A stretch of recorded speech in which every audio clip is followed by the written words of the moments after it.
Questão número 10. Os termos destacados são respectivamente quer dizer na mesma sequência, classificados como aquela pronome demonstrativo. Como que você sabe isso? Tem que memorizar os tipos de pronomes, a classificação dos pronomes. Inédita. Inédita é uma característica do substantivo experiência. Experiência que é inédita. É uma característica. Se é característica, é um adjetivo. Essa é a sua classe gramatical. Para o jovem mineiro. Jovem mineiro. Podemos ter jovem como adjetivo ou como substantivo. Vai depender do contexto. Vamos ver no contexto o que essa palavra jovem é. Vamos lá no início do texto. Júlio César Ribeiro, blá, blá, blá, blá. A ideia era apenas blá, blá, blá, blá. O jovem, a palavra jovem está sendo utilizada aqui no primeiro parágrafo como substantivo. Temos o artigo o, antecedendo o substantivo jovem, fazendo uma referência, né? Substituindo o Júlio César Ribeiro. Então, jovem, a palavra jovem, foi primeiramente no texto utilizada como substantivo. Eu poderia ter jovem em um texto como adjetivo. Né? A menina era jovem, ou a menina jovem chegou cedo, a velha não. Logo, jovem nesse contexto foi utilizado como substantivo, não como adjetivo. A frase em questão aparece bem aqui neste parágrafo. Aquela não era uma experiência inédita para o jovem mineiro. Então, vemos aqui que novamente está utilizando a palavra jovem, e como ele já utilizou jovem lá em cima, podemos considerar que jovem aqui é o substantivo. Mas, Fábio, isso é evidente, não é? Nem tanto, porque se a palavra jovem não tivesse aparecido lá em cima, o substantivo poderia ser, dependendo do contexto, até a palavra mineiro, ou mineiro jovem, ou jovem mineiro, né? Ou se a palavra mineiro fosse a mais importante. Não havendo contexto, realmente, como a palavra jovem e mineiro, os dois, a princípio, são adjetivos e estariam sendo usados numa derivação imprópria, podendo ser usado como substantivo, um dos dois, a palavra que estivesse mais próxima do artigo seria o substantivo. Isso se não tivesse contexto. Agora, se aparecesse lá em cima no texto, em vez da palavra jovem, aparecesse mineiro, aqui ó, aparecesse o mineiro é um amante da natureza, aí aqui embaixo, mesmo se colocasse nessa ordem que apareceu o jovem mineiro, o substantivo não seria jovem, seria o quê? Mineiro. Por quê? Porque a palavra mineiro ela foi trabalhada lá em cima como substantivo. Jovem aqui seria um adjetivo desse substantivo mineiro. Então, essa é a importância do contexto ao eu definir uma palavra que, a princípio, é um adjetivo e está sendo usada como substantivo. Nesse caso aqui são duas, né? Jovem e mineiro, isoladas, elas são adjetivo. Mas jovem passa a ser substantivo pelo contexto. Então, nós temos aqui jovem como substantivo. Logo, resposta letra D. Pronome demonstrativo, adjetivo e substantivo. Questão número 11. A palavra rochoso é formada por derivação sufixal. O que é derivação sufixal?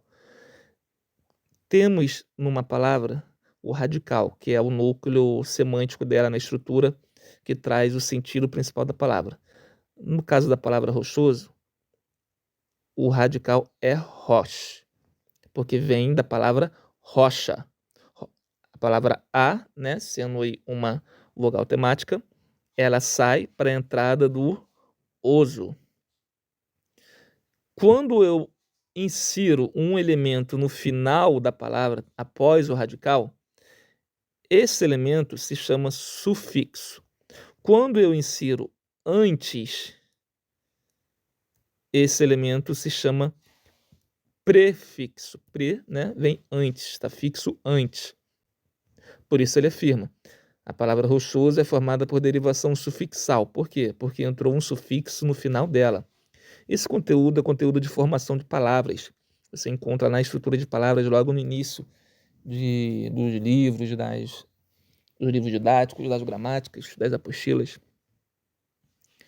Outra palavra formada pelo mesmo processo é girassol. Será que girassol é formada por sufixo? Bem, temos que ver a origem da palavra girassol. Girassol, ela tem o verbo gira mais o substantivo sol. E aí, quando ela, né, se juntou, acrescentou-se aí mais um S para não ficar girasol, né? Virou girassol. Quando essas duas palavras se juntaram, nenhuma delas perdeu som nenhum. Acrescentou a letra S. Mas o som da palavra sol, do S de sol aqui, permanece o mesmo, girassol. Quando não há perda fonética nenhuma, ou seja, perda de som, o nome desse processo já não é mais derivação, já é chamado de composição. Existem dois tipos de composição: composição por justaposição e composição por aglutinação. A aglutinação é quando há perda fonética, perna mais alta, né? Vira aí pernalta. Pernalta, um A se perdeu. Ó, pernalta. O som era de 2, no final de perna e no início de alta. Passou a ser um apenas. Como há essa perda de som em uma das palavras, eu chamo esse processo de composição por aglutinação. E quando não há perda fonética, eu chamo de composição por justaposição. Justaposição, posição justa para ambos, ninguém sai perdendo. É o que acontece com girassol e também o que acontece com passatempo. Verbo passar mais substantivo tempo. Nenhuma das duas palavras perdem sons. Então, também nenhuma delas serão a resposta, porque ele quer derivação sufixal. Essas duas são composição. São palavras compostas. Ele quer palavras derivadas. Derivação é quando há um radical apenas, e não duas palavras, não dois radicais, apenas um radical, entrando um prefixo ou um sufixo, ou os dois juntos. A palavra nacional. A palavra nacional vem de nação.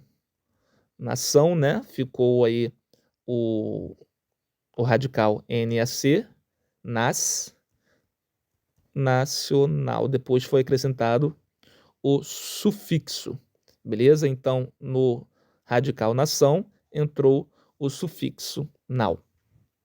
Essa é a resposta, a letra B. E na letra C, retrabalho, a palavra original é trabalho. E o re entrou na frente, não é sufixo, é prefixo. Quando entra na frente é prefixo. Então, resposta B. Questão número 12. O termo destacado classifica-se como?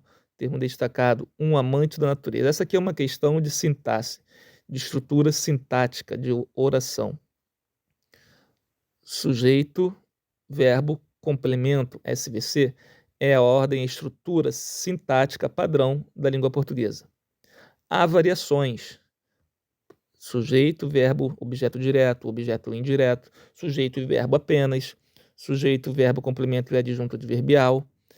E também há, no caso aí, o sujeito, um verbo de ligação,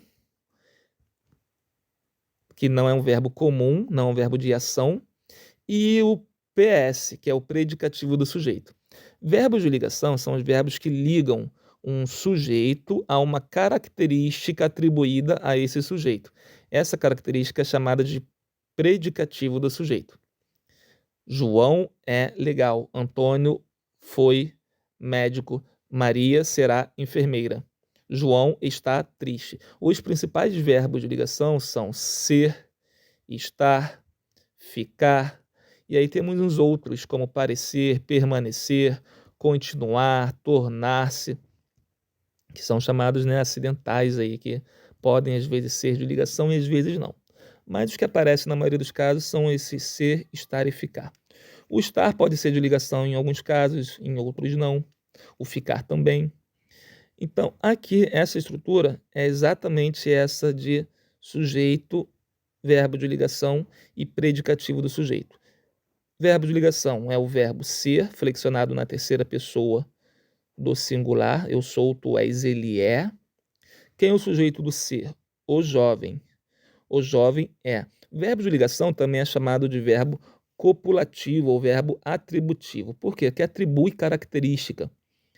E qual é essa característica do jovem? Um amante da natureza.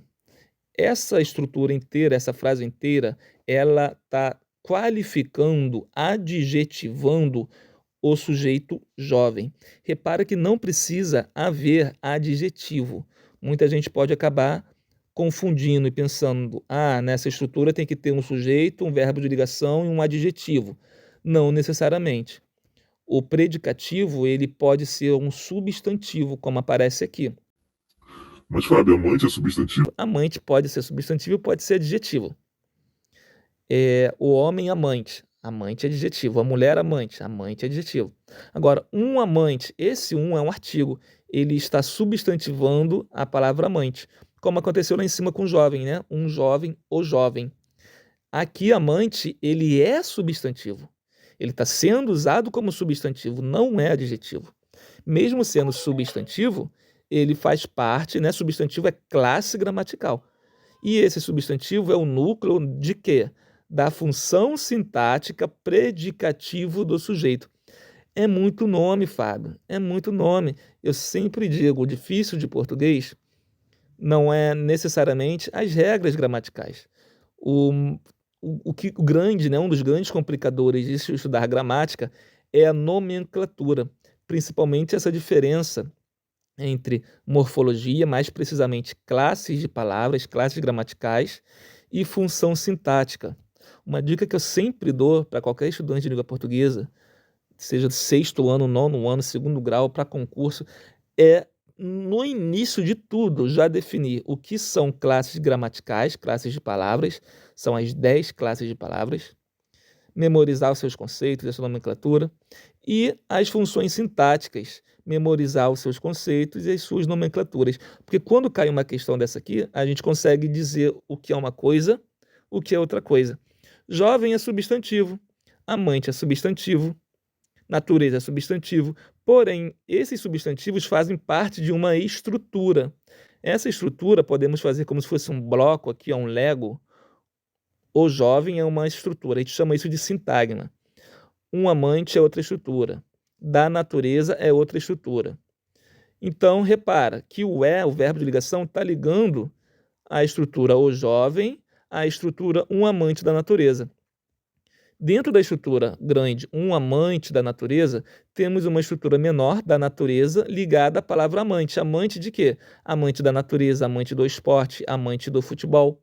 Então, são blocos que se ligam entre si, como se fosse Lego. Beleza? Então, resposta aí, letra A. Questão número 13. Após análise das características da planta, principalmente, no trecho acima A, ele quer saber a quantidade de orações e o tipo de orações. Essa aqui é uma questão muito interessante também, que tem que se ter muito cuidado, porque quando a gente olha ela a princípio, a gente vê isso aqui, ó, após análise das características das plantas. Opa, após análise, isso aqui é tempo, e é uma oração com ideia de tempo, uma oração subordinada adverbial temporal. Só que para ser oração tem que ter verbo. Nessa frase não tem verbo. Se fosse para colocar um verbo, entraria aqui no lugar de análise, seria o verbo analisar, né? Terminação é AR. Após analisar as características da planta, nesse caso aqui o verbo ele foi transformado em substantivo. Análise, então, substantivo, não sendo verbo, essa primeira estrutura não é oração, podemos desconsiderá-la. Vamos procurar então oração. Para procurar oração, temos que procurar verbo. Nós já vimos exemplos disso em questões anteriores. Confirma isto. Pede um objeto direto. Isto. Esse isto não aparece aqui. O que aparece é essa oração inteira, que era uma bromélia. Essa oração é o objeto direto de confirmaram. Quem confirma, confirma alguma coisa, confirmou isto. Ela é objeto direto, sendo antecedida, iniciada pelo que. Quando isso ocorre, esse que é chamado de conjunção integrante. Conjunção integrante, liga duas orações. Conjunção integrante é a conjunção que inicia oração subordinada substantiva, sendo ela um objeto direto, né? Substantiva objetiva direta. Fábio, é muito difícil essa questão de oração. Esse assunto de orações ele é bem difícil, bem complicado.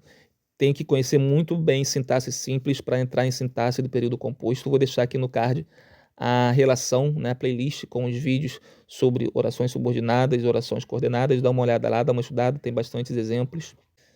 E também tem um outro vídeo, vou deixar aqui no card também, um vídeo sobre orações substantivas. Então, voltando agora, podemos perceber que há duas orações. Quais são elas? Há a oração principal, que é essa aqui, confirmaram, pesquisadores confirmaram, deixa eu melhorar isso aqui, deixar mais bonitinho, apagar, tá meio embolado. Vamos voltar lá então agora só para aquelas duas orações, para aqueles dois verbos. Pesquisadores confirmaram uma oração, porque tem um verbo. Que era uma bromélia. Quem confirma, confirma alguma coisa. Se essa segunda oração é a oração subordinada, então a primeira oração é a oração principal. Qual a diferença? A oração subordinada ela é iniciada pelo conectivo, seja ele pronome relativo, conjunção integrante, conjunção coordenativa, subordinativa. E a principal é a que antecede ela, é a oração base. Então, resposta letra B, uma oração principal e uma oração subordinada, mais precisamente subordinada substantiva objetiva direta. Questão número 14. Já vi que tem item sublinhado aqui, vou direto para o enunciado. Pode-se afirmar que o sujeito da oração destacada é. A oração destacada aqui é há uns 8 anos. Essa aqui é uma questão relativamente fácil porque envolve apenas memorização de tipo de sujeito. Existem sujeito simples, sujeito composto, sujeito oculto, sujeito indeterminado e sujeito inexistente. Sujeito indeterminado existem dois tipos, né? De indeterminado, terceira pessoa do singular mais C e terceira pessoa do plural. E o inexistente vai depender do tipo de verbo, se é verbo impessoal ou não. O que é verbo impessoal? Verbo que não pede flexão de sujeito. Exemplo, o verbo haver no sentido de existir, ou o verbo haver no sentido de tempo decorrido. Fábio, como que eu fico sabendo disso? Vou deixar aqui no card vídeo falando sobre o tipo de sujeito. E também você pode, em qualquer apostila, qualquer gramática, pesquisar sobre tipo e sujeito. Lembrando, para você saber bem tipo e sujeito, você tem que dominar classes gramaticais, classes de palavras. É muito importante isso. E aí, quando a gente pega aqui esse haver no sentido de tempo decorrido, há uns 8 anos. Isso caracteriza que o verbo haver não tem sujeito, ele é um verbo impessoal. Impessoal porque não tem pessoa que flexiona. Não tem alguém que é 8 anos. 8 anos é tempo. Não é alguém que está exercendo a ação de ser 8 anos. É tempo, por isso ele é verbo impessoal. Logo, isso caracteriza o sujeito inexistente, letra C. Questão número 15. A questão número 15 a gente pode ir por eliminação. Já tem marcado aqui a palavra já. A palavra destacada no trecho acima veicula a noção semântica de... Ele vive em uma área pródiga para a descoberta de novas espécies e já registraram anteriormente várias plantas desconhecidas para a ciência. Da ideia de causa, lembra? Causa eu troco por devido a ou já que. Ele vive em uma área pródiga para a descoberta de novas espécies, já que registraram anteriormente... Não, já que não cabe aqui. Devido a registrar anteriormente não cabe. Ideia de tempo. Descoberta de novas espécies e há algum tempo e anteriormente registrar. Opa, eu consigo trocar já por outras palavras que dão ideia de tempo. Então, realmente, letra B, tempo. Letra C, consequência. Eu consigo trocar esse já por alguma palavra que dê ideia de consequência? O que seria com locução conjuntiva com ideia de consequência? Tanto que ou tão que. Andou tanto que ficou com calo nos pés. Esse já dá ideia de consequência? Não dá nenhuma. E conformidade, eu não troco já por conforme também, não tem como. novas espécies conforme já registrara. Não tem como, não cabe. Então, resposta letra B. Questão número 16. As vírgulas foram empregadas para... As vírgulas estão aqui, ó, separando, diz o jovem, da oração. É muito prazeroso estar lá descobrindo novas plantas que pretendes... Tá, novas plantas. Tem aspas, né? Acaba aqui as aspas, acabam as aspas. E começa aqui o narrador novamente, né? É muito prazeroso estar lá descobrindo novas plantas, diz o jovem, que pretende estudar biologia. Esse diz o jovem, que está entre vírgulas, é um termo utilizado pelo narrador para explicar algo para o leitor. Ele está explicando que essa frase aqui foi dita pelo jovem, né? É a frase do jovem, é o tal do discurso direto que nós já vimos anteriormente. O nome desse tipo de oração é oração intercalada, quando é acrescentada no texto alguma estrutura que visa dar uma explicação sem ter relação sintática com outras orações da frase. Se tiver relação sintática, não é oração intercalada, é uma oração subordinada. Então, resposta letra A. Apresentar, letra B. Apresentar uma enumeração de itens. Não tem itens sendo enumerados aqui, na separação dessa vírgula. Não há itens enumerados. Indicar uma oração coordenada assindética? Não, aqui não tem oração coordenativa, nem aditiva, adversativa, conclusiva. O que se tem na verdade, aqui, ó, é uma oração adjetiva. Diz o jovem que pretende estudar, o qual pretende estudar. É uma oração subordinada adjetiva e explicativa. Marcar a posição deslocada de uma adjunta adverbial? Não, isso aqui não é adjunta adverbial. Então, resposta mesmo, letra A. Questão número 17. O elemento destacado introduz uma oração subordinada. Esse que aqui é a mesma função do que apareceu anteriormente. Deste que aqui, ó. É um pronome relativo separado por vírgula. O que isso caracteriza? O pronome relativo substitui o termo antecedente. E quando há pronome relativo, essa oração que vem iniciada por esse pronome relativo, ela é chamada de oração subordinada adjetiva. Existem dois tipos de adjetiva. Adjetiva explicativa e adjetiva restritiva. Qual a diferença? A explicativa ela vem com vírgula, só isso. A restritiva não vem com vírgula. Como temos aqui uma vírgula, então temos uma oração subordinada adjetiva explicativa, letra B. Vamos para a parte semântica desse pronome relativo. Um grupo de identificação na rede social, Facebook ou Web, que reúne especialistas. O qual reúne especialistas. Se eu pego esse que e troco por o qual ou a qual, né, as variações, é porque esse que é pronome relativo, já que o que ele pode exercer também várias funções diferentes, várias classes gramaticais. Se ele é trocado por o qual, ele é pronome relativo. O qual reúne especialistas. Então, Web, no lugar do que, reúne especialistas. E isso é pronome relativo. Função anafórica, lembra? Nós já falamos de anáfora nessa prova. Então, resposta letra B. As questões 18, 19 e 20 se referem à parte pedagógica de língua portuguesa. Bem, então, gente, curte aí, compartilha se você gostou, manda seus amigos, se inscreve no canal e desejo a você grande sucesso, boa prova, obrigado pela credibilidade, pela confiança. Deus te abençoe sempre.